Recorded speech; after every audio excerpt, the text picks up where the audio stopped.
Hello, my friends. It's me again, Eleo. I'm here today to discuss with you subjects in unusual order.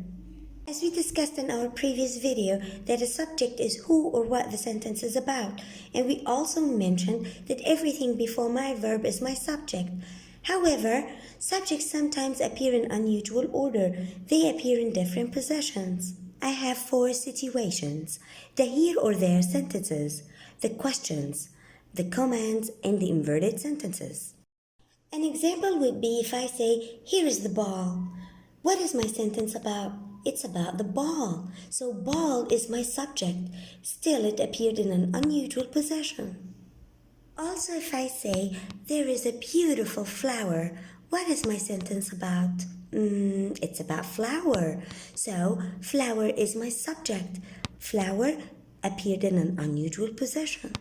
But if I ask you a question and I say, who is Leo? Who is the sentence about? It's about Eleo. Eleo is my subject. Being bossy is not my nature. I don't like to give orders and instructions. However, I love to share examples. So this example is a command. It's an imperative sentence. So if I say, sit down, who am I talking about? I'm talking about you. So, in an imperative sentence, in a command, the subject is usually you. My last example for today, if I say, not only is Amr funny, but he also works hard. Again, who is the sentence about?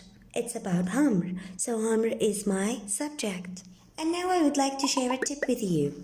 Use your common sense. Now that you understand what a subject is, you don't have to worry about the position or place of a subject. Always think who or what the sentence is about, and you will find your subject easily.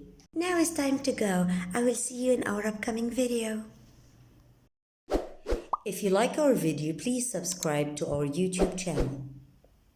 Also follow us on Instagram and like our Facebook page. Thank you.